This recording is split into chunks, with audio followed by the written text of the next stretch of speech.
ٹھیک ہے نا، دوسرے اپنے مظاہر کو ڈار صاحب کے ذریعے جو ہے نا ان کے ساتھ ان سے ذرا مل لیں. ان کو کہو آپ کے پاس جو پورا ٹرک کھڑا ہے تو بتاؤ اس کا کیا کرنا ہے. جب بھی کوئی آدمی فیسیلیٹیٹر ہوتا ہے اور اس کی آڈیو لیک ہوتی ہے، ان میں سے وہ آدمی بھی کہیں نہ کہیں ملوث ضرور ہوتا ہے. 30 اپریل جو ہے وہ ڈیٹ دے دی گئی.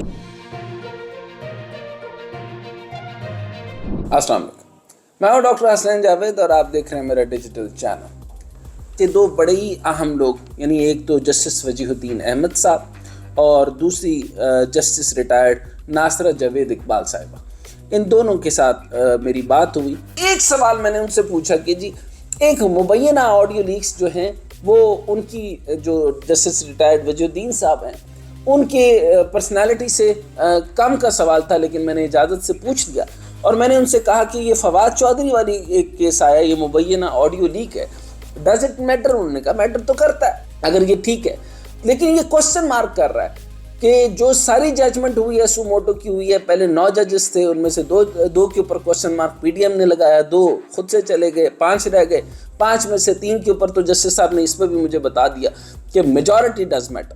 تو اس میں اسی طرح سے یہ آتے ہوتے ہیں، ان میں سے ضروری نہیں ہے کہ ساری چیزوں پہ آئیں. اور جسٹس ناصرہ جاوید اقبال صاحبہ نے بھی مجھے یہ بتایا کہ اس میں جو اختلافی نوٹ تھا وہ سو موٹو کے اوپر تھا کہ یہ ہونا چاہیے یا نہیں ہونا چاہیے، لیکن 90 دن کے اوپر کسی کو کوئی اختلاف نہیں تھا. چنانچہ یہ بڑی کلیئر بات ہے. تو اس حساب سے ریشو پوری کی پوری تھی، پورے بینچ کا ایک ہی فیصلہ تھا کہ 90 دن جو ہے وہ قانون نے. اور وجیہ الدین صاحب کا بھی یہ جملے ہیں، یہ میں کوٹ ان کوٹ کر رہا ہوں، اور جسٹس ناصرہ جاوید اقبال صاحبہ کے بھی یہی جملے تھے کہ قانون کے اندر ہر پہ یعنی صفحہ در صفحہ لکھا ہوا ہے کہ 90 دن کا اطلاق ہونا لازم ہے. یعنی موسٹ پرومیننٹ جو آرٹیکل ہے وہ انٹرم کے بعد 90 دن کے اندر الیکشن کا ہے، یعنی 224. چنانچہ اس کے اوپر نہیں آنا چاہیے تھا. میں نے پھر یہ کہا کہ اس کے اوپر کوسچن مارک بن جائے گا تو اس کا کیا کرنا ہے، اور میں نے پھر ان کو یہ سنایا اور میں ابھی آپ کے سامنے سنا بھی رہا ہوں. فواد چودھری صاحب کی مبینہ آڈیو لیک کے اندر فواد چودھری اپنے بھائی سے بات کرتے ہوئے یہ کہتے ہیں، فواد چودھری اب بول رہے ہیں، وہ کہہ رہے ہیں اچھا میں نے کہا کہ وہ جو اپنا چیف جسٹس لاہور ہے وہ کہہ رہا ہے کہ میری بندیال سے کوئی جنرل کراؤ. ٹھیک ہے نا، دوسرے اپنے مظاہر کو ڈار صاحب کے ذریعے جو ہے نا ان کے ساتھ ان سے ذرا مل لیں. ان کو کہو آپ کے پاس جو پورا ٹرک کھڑا ہے تو بتاؤ اس کا کیا کرنا ہے. میری ذاتی تجویز یہ ہے کہ یہ کر کے تارڑ پر 3 یا 4 دفعہ استغاثے کراؤ، اس کے اوپر 228 لگاؤ تاکہ اس پر دباؤ تو آئے. فیصل چودھری کا صرف ایک ہی جملہ ہے، میں صبح کر لوں گا. چودھری فواد نے کہا صبح ان سے پوچھ کر بتانا. اب یہاں تک یہ بات گفتگو ختم ہوگی. یہ مبینہ audio, I can not claim any thing. اب اس وقت میرا سوال یہ تھا کہ جسٹس صاحب یہ بتائیے کہ یہ جو ہے یہ بات جو ہے وہ کنٹروورشل ہونے سے پہلے چیف جسٹس صاحب کو سو موٹو اس پر بھی لینا چاہیے اور ان کو بلا لینا چاہیے اور اس کا فورنزک کروائیں، یا اس کا ایک ٹیسٹ ہوتا ہے وہ کروا لیں، اور فوٹوگرامیٹرک ٹیسٹ ہوتا ہے وہ کروا لیں اور پتہ کریں جی کہ یہ کیا ہوا ہے، یہ اندر کے معاملات ہیں. اور پھر میں نے ایک اور بات بھی پوچھی کہ کیا پریسیڈنٹس ہیں ایسے ججز کی کال کا لاک ہونا، یہ لیک ہونا. تو انہوں نے بڑی کمال کی بات کی. انہوں نے کہا کہ جب بھی کوئی آدمی فیسیلیٹیٹر ہوتا ہے اور اس کی آڈیو لیک ہوتی ہے تو ان میں سے وہ آدمی بھی کہیں نہ کہیں ملوث ضرور ہوتا ہے. یہ انہوں نے بات ضرور کی. اور انہوں نے باقی دنیا کے مجھے کیس اسٹڈیز میں سے بتایا. انہوں نے کہا ایسا عام طور پہ میری نظر سے کبھی نہیں گزرا.